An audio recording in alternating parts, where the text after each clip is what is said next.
blossom. And I say this all the time over the years, is that as long as you get your kids in the room, they can still be asleep, but their brain is listening. Somebody say amen.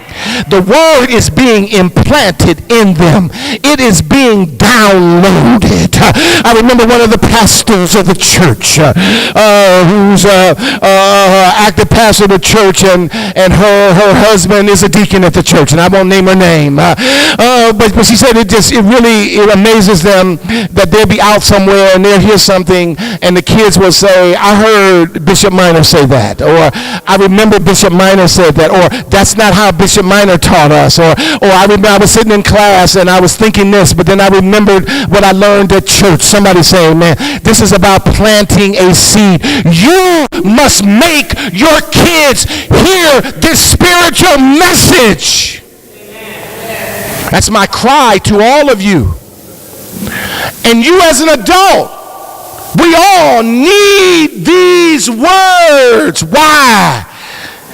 Because our mind goes away. You know, that section there ends by saying, finally, brother, and finally, sisters, whatever things are pure and just, think on these things. If you know me, you know that there's some stuff I don't like to hear. My wife says to me all the time that I don't like to hear the truth. It's not that I don't like to hear the truth. I just don't like to hear stuff that's negative.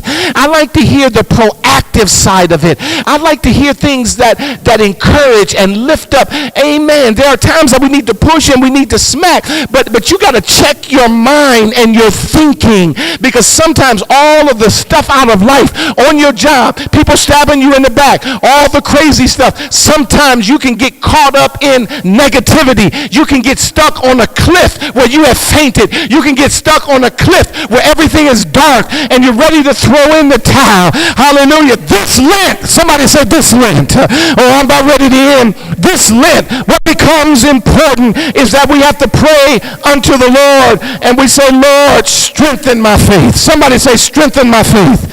Strengthen my faith. We have to learn how to fight anxiety. Somebody say anxiety.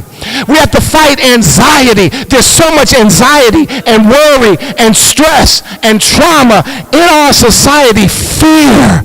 Hallelujah. Life at times can be terrorizing, and you need to know your kids, your brothers, and your sisters are facing these challenges, and that's why I love the word. You're not going to find this any other place. It is either it is true or it's not. Look at Psalms 91. It says, he that dwells in the secret place of the Most High shall abide under the shadow of the Almighty. He will say unto the Lord, he is my refuge and my fortress, my God, in him I will trust. Surely he will deliver me from the snare of the fowler, from the perilous pestilence. He shall cover me with his feathers, and under his wings you shall take refuge. His truth shall be my shield and my buckler. You shall not be afraid of the terror by day, nor the arrow that flieth by night, nor the pestilence that walketh in darkness, nor the destruction that lays waste at noonday. 1,000 may fall. Come on, I pray this over my kids and I encourage them. 1,000 may fall at your side and 10,000 at your right side, but it shall not come near you. Why? Because he has set his love upon me, and therefore I will serve him. I have to learn how to fight against worry. I have to replace it with faith. Somebody say, man, worry causes me to be snappy. It causes me to be irritable. When I must learn how to depend upon the Lord, I have to trust that he will give me power. Somebody say amen. Power to overcome, and power to deal with it, and power to fight back, power to believe that I can, the power to believe that no matter what I face, I got a God that shall supply all of my needs. Power to face the challenge, face the mountain, the power to believe I pray that God supplies all of your needs. Now listen to this. What are the needs that he needs to provide? Somebody think that need is a new car. Somebody think that need is a new house. Somebody think that need is a job. But I'm talking about the spiritual needs. I pray that the Lord opens a door to my heart. I pray that the Lord strengthen my confidence, the confidence to go fill out an application and to take a class, that I'm able to pass the test to get the job. I need confidence and strength to remember, strength to recall, strength to study, strength to be prepared. This Lent, I pray that God increases my faith, that I'm no longer looking back. I'm no longer stuck in yesterday, stuck in my hurts, stuck in my doubts, stuck in my fears, stuck in my pain, stuck in what somebody said, stuck in what somebody did. Somebody shout hallelujah. Hallelujah. I gotta go back. I gotta go back 10 years ago, 30 years ago, and go find that little boy that fainted down on 105. He died spiritually.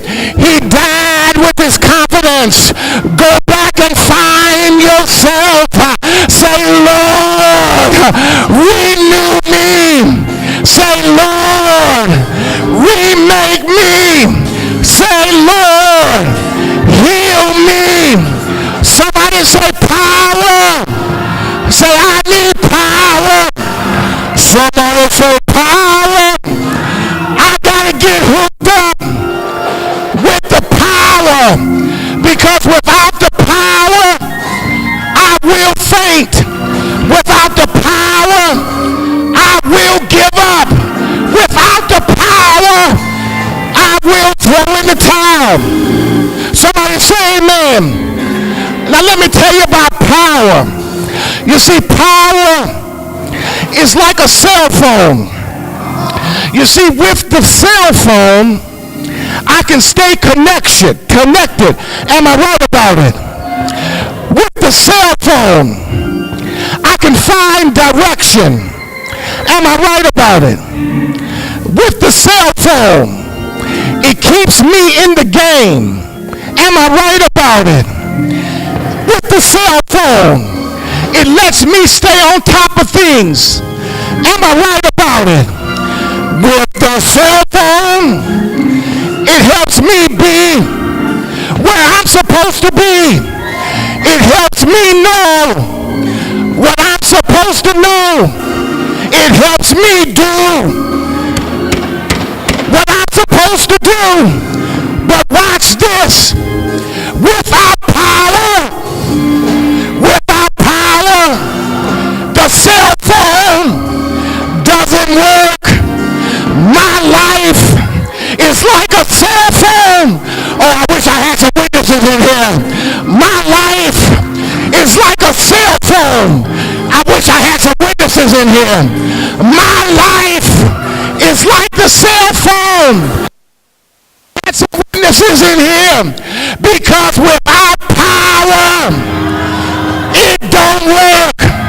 Without power, my faith don't work. Without power, I'm talking about Holy Ghost power. I'm talking about God power. It don't work. Touch a neighbor and say, neighbor, you gotta stay connected. Neighbor, you gotta stay connected. Say, neighbor, you gotta stay hooked up to the power source. Come on, put your hands together and give God praise. Come on, give him praise. Now, once in a while, I run into people who do a lot. Somebody say amen. They do an awful lot. They do an awful lot to stay connected. Amen. I see you. You know, I see you. You know, nowadays, you see people when they come in the room, right? Before they look, as they are looking for a seat,